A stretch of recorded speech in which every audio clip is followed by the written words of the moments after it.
Hello VC, welcome to my latest video. Now this video here, this is going to be in response to a viewer request for, as I say in some of my videos, I ask you, hey, if you've got an idea for a video or something you want me to review, please let me know. So this fella suggested that he wanted to know my opinion on analog versus digital. He said he would really value my opinion. So here's my opinion about the whole deal. Now, let's go back to the beginning of about digital, about 1985 or so. My neighbor went out right away, he bought a CD player. And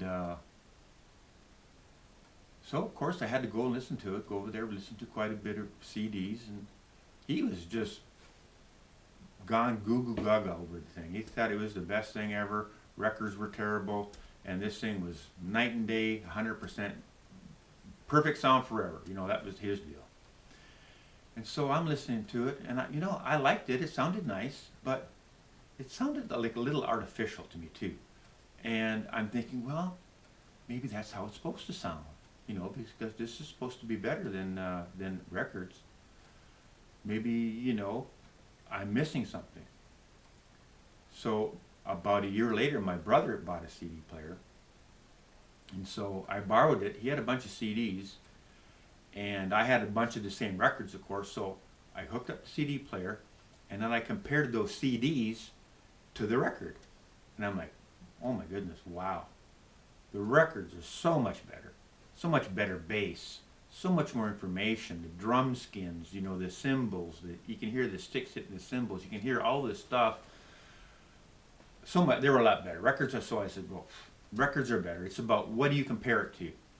If you just go home and buy a CD player, put it in, you say, well, this is great, and what it is, it's so much more convenient.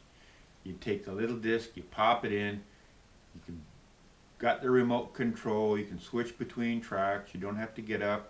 Then they bought the changers where they had 6 CDs in there, close the drawer, just play forever. You can put it on, it's like the iPods and stuff now up to date. So convenience will always trump sound fidelity, and so for a lot of people it was a lot more convenient.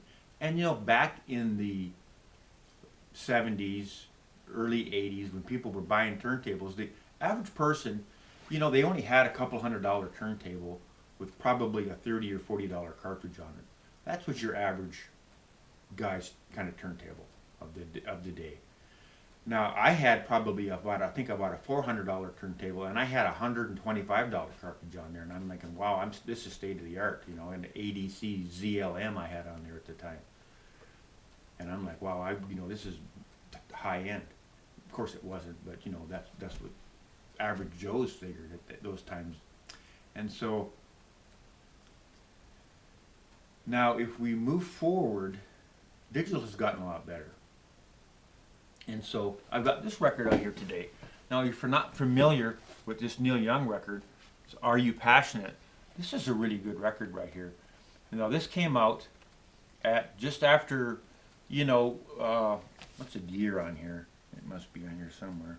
I should have looked at this before, but 2002. Okay. Now in the 90s, Neil Young had put a few records out, and one in particular sounded just awful. Reprise was using that early digital recorders. They didn't do a very good job, and the record, they just made it from that digital tape, and they didn't sound good at all. So I imagine Neil Young got a little bit upset about the way that his record sounded, and he went and he made this record. Now it's still on the Reprise label, but it's called Vapor Vinyl.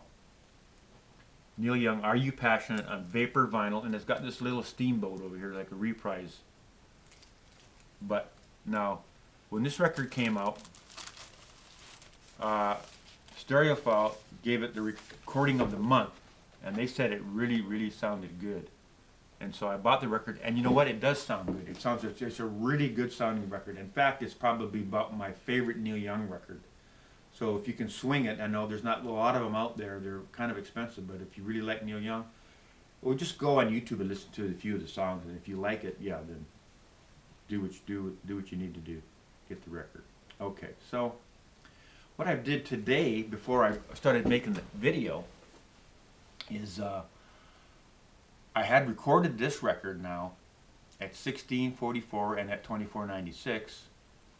So I put it on and I listened to the record, and I listened to the 16-bit, and I listened to the 24-bit, and I listened to one back and forth. I did it, I don't know, 5, 6, 7, 8, 9, 10 times. I listened to it quite a bit. And the long and short of it is, they all sound good. I can't hardly tell the difference between one and the other. In fact, I don't think I can tell the difference. I didn't do any blind tests or anything else. But I might be able to pick the record out. I don't know. For all intent and purposes, really, they all sounded fantastic. I can't hardly tell the difference. You know, when you take the Led Zeppelin record that they put out and they play it, yeah, I can hear a CD. That's what I didn't even know it was a CD, but I could hear it on the record. So I went on my laptop and I searched it, and sure enough, it's from a digital file. I didn't know, but I could hear it on there. I can't hear that when I have my Elastis Master Link now, and when I record it, the record, I can't hear any difference. It sounds just as good as that record does. Now, I remember I read a review when the CDs recorders first started coming out. A fella on Stereophile reviewed one of them, and he was perplexed because he said, I don't understand why I can take a CD and I can make a copy of that CD on my CD recorder, and the copy sounds better than the CD, the original CD. He's going, that doesn't make any sense, because a copy doesn't usually sound as good as the original. So he theorized that because it's taking, say that CD was an hour long, it was taking like 45 minutes to actually make the CD. You know, well, actually, in those days, it took an hour, because you were recording directly from the record, directly onto the CD, and it was recording it right on at one time. So it was taking an hour to make the CD. So he's thinking, well, because what a CD is basically, it's a piece of aluminum, and it puts a pit or a not a pit, so a 1 or a 0, and you know the binary code. So he says, when it took an hour to make that CD, those pits were really made very distinct. So now, when they had to replay that CD, it didn't have to use very much error correction, and so it sounded better, because he wasn't using up all the error correction to try to figure out what all this stuff was. It could really read it properly. It's kind of like the difference between a 45 RPM and a 33 in the RPM. It's not as congested. The information is easier to get to, so it sounds better. Now,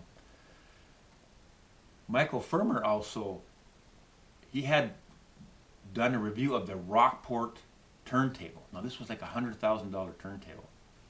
It was about 10 years ago, I guess, or maybe, probably like, it was a number of years ago. And he reviewed that turntable, and he at that time had an Elastis Master Link. That's why, you know, I got turned on to that machine. And he recorded